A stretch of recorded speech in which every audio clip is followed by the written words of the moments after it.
This is William Afton, a man whose desperate need for control became so overwhelming that it transformed him from a successful businessman into one of horror gaming's most terrifying serial killers. What started as one core existential terror escalated into an obsession so extreme it rewired his entire identity, and the series treats that obsession like it outlives the grave. Hey guys, Horror Lorekeeper here. Most fans know Afton as the purple guy, the child murderer, the villain behind everything. But when you dig into his psychology, there's one core terror underneath the mask. And it isn't random evil. We'll name it in a second after we establish the pattern. Today we're breaking down the psychological profile of William Afton to understand exactly why this man needed control so badly that he chose evil over everything else. Let's start with the foundation of Afton's entire psychological framework, his paralyzing fear of death. There's a real framework for this, terror management theory, the idea that reminders of mortality can push people to cling harder to meaning, status, and control to buffer death anxiety. Afton's version of that buffer isn't legacy, it's domination. If you want more evidence-first psychology case files like this, FNAF villains explained like real profiles, hit subscribe. Next up, I can do Henry, Elizabeth, or the Mimic. Comment which one you want. This wasn't just some casual anxiety about mortality that we all experience. Across the series, Afton acts like death, and whatever comes after it is the one outcome he refuses to accept. Think about that for a second. This is a man who murdered children, created torture devices disguised as animatronics, and orchestrated decades of horror, yet his biggest terror was simply ceasing to exist.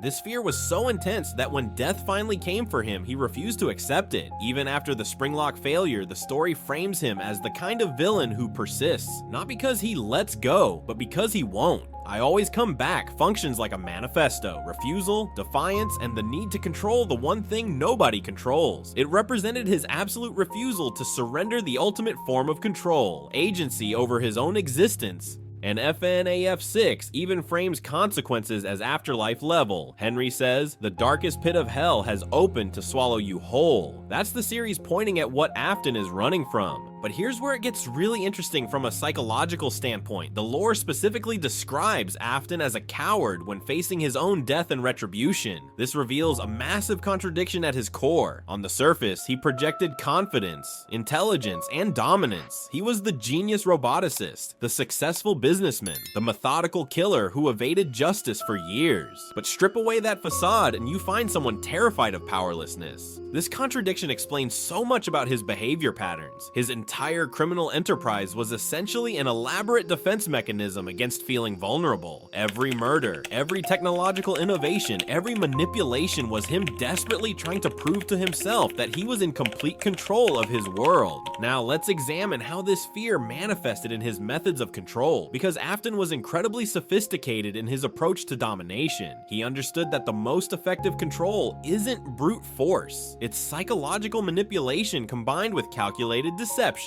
In the sister location intro, he talks like a salesman pitching features. She can dance, she can sing. Which is exactly the point. Control through presentation. This wasn't accidental. He deliberately crafted this persona to hide his true intentions and evil mindset. The analysis describes him as a manipulator and seemingly theatrical, being able to easily put on a character to fool people. Think about how calculated this is. Most serial killers struggle with maintaining normal social facades, but Afton mastered it because he understood that true control requires people to willingly lower their guard. He didn't just want to overpower his victims, he wanted them to trust him first. That level of psychological sophistication suggests someone who views human interaction as a game where he holds all the cards. His use of mascot costumes perfectly demonstrates this mindset. These weren't just convenient disguises, they were psychological weapons designed to exploit children's natural trust and excitement around friendly characters. He turned symbols of joy and safety into instruments of predation. That's not just evil, that's evil with a deep understanding of human psychology and emotional manipulation. But Afton's need for control extended far beyond his interactions with victims. His creation of the Funtime animatronics reveals something even more disturbing about his psychology. These weren't just robots. They were extensions of his will, designed to commit murders on his behalf while keeping him physically and legally distanced from the crimes. This shows us that Afton's control obsession included a need for plausible deniability. He wanted to orchestrate death and suffering, but he also wanted to maintain the illusion that he wasn't directly responsible. The animatronics became his perfect solution. They allowed him to murder without getting his hands dirty, to control death itself while maintaining his public facade. The sophistication of these creations also fed into another aspect of his control needs: intellectual superiority. Afton possessed what the lore describes as genius-level intellect and exceptional talent for robotics. But for him, these abilities weren't just skills. They were proof of his superiority over others. His pride in his creations suggests he viewed them as validation of his worldview. Each increasingly sophisticated animatronic was evidence that he could design systems that obeyed his commands perfectly. Unlike humans, who might question or resist him, his mechanical creations were completely subservient to his will. They represented his ideal of perfect control, beings that existed solely to execute his desires without hesitation or moral qualms. Now here's the key psychological turn. Whatever the exact order of events on the timeline, Afton's murders read like a response to powerlessness and a way to manufacture control. After major personal loss enters his life, and the timeline details are debated, Afton's behavior shifts from control through business to control through violence.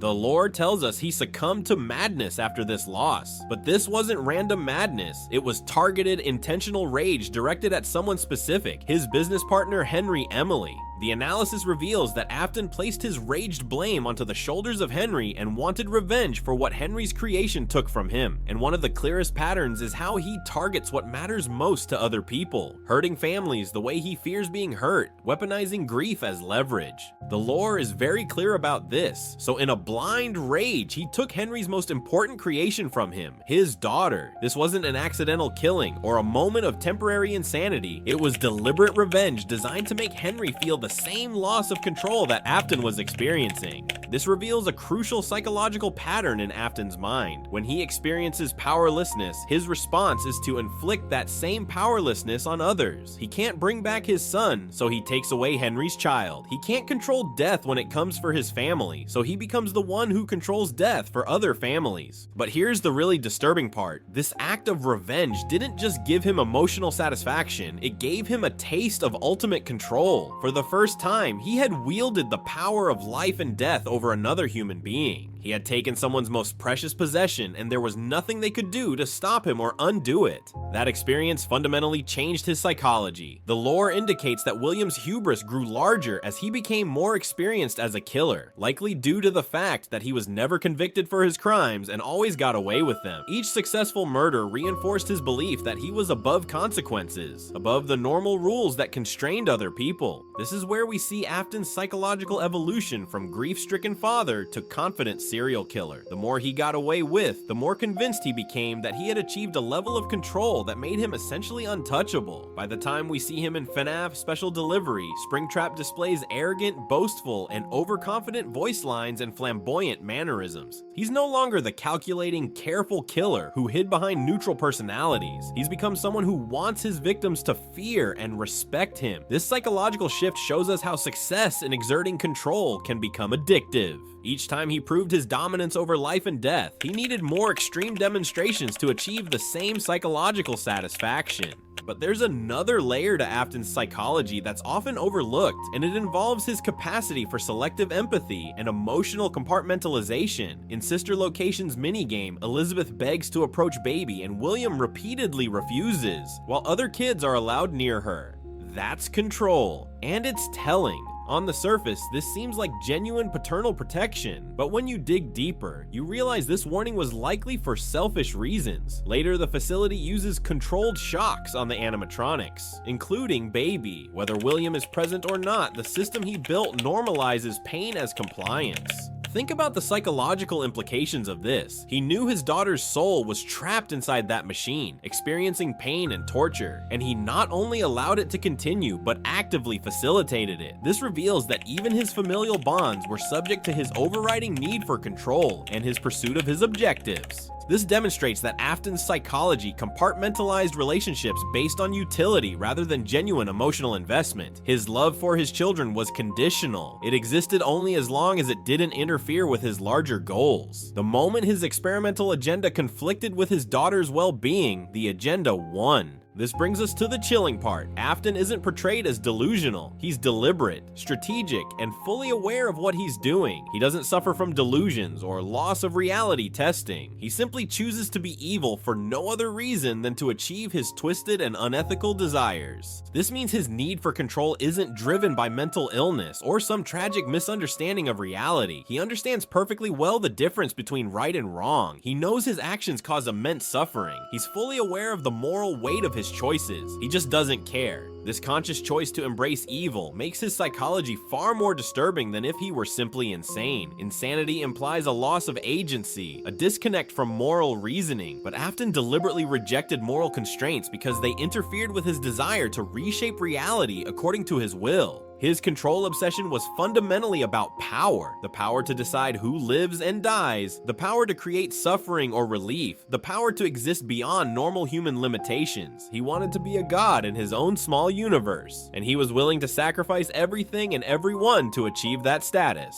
Looking at the chronological pattern of his behavior, we can see how this psychology escalated over time. During the Fredbear's Family Diner era, he operated within the bounds of legitimate business, but his control needs were already surfacing in his technological innovations and partnership dynamics. The crying child's death became his psychological breaking point, the moment when uncontrolled tragedy triggered his need to violently reassert dominance through Charlotte's murder. But that first kill opened the floodgates. 5 additional murders followed as he became increasingly comfortable with his criminal control system. The years he spent evading justice were crucial to his psychological development. Each day he walked free was confirmation that he had successfully imposed his will on the world. He had committed the ultimate crimes and faced no consequences. In his mind, this proved he had achieved a level of control that transcended normal human limitations. But here's where Afton's psychology reveals its ultimate contradiction and downfall. His obsessive need to control everything stemmed from his terror of losing control through death, yet his overconfidence in his control systems directly caused his demise. When cornered by the child spirits seeking revenge, he attempted to use his ultimate symbol of control, the Bonnie suit that had allowed him to commit his murders. But the spring-lock mechanisms malfunctioned, and the very tool he had used to exert control over others became the instrument of his own destruction.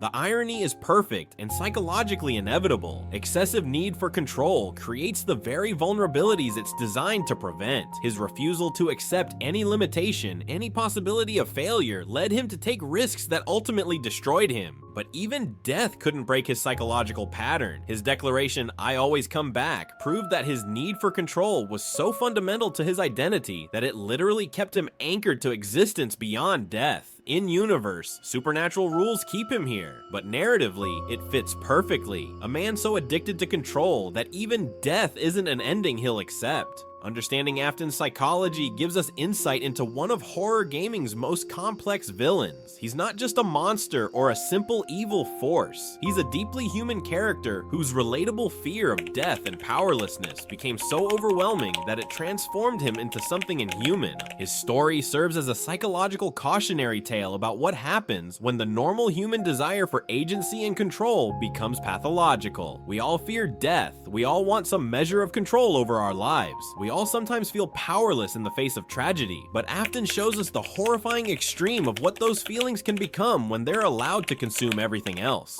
His need for control wasn't born from strength, it was born from cowardice and terror. And that terror, ironically, created the very monster that would ensure his ultimate loss of everything he tried so desperately to control. In seeking to become master of life and death, William Afton became a slave to his own psychological obsessions, trapped forever in a cycle of violence and control that could never truly satisfy his deepest fears. That's the real horror of William Afton. Not that he was born evil, but that he chose evil as his solution to very human problems. And in making that choice, he lost not just his humanity, but ultimately the very control he killed to achieve. If this made Afton click for you, hit like and subscribe. It helps YouTube find the lore crowd. And drop your best counterpoint in the comments. If it's strong, I'll pin it and address it in the next case file.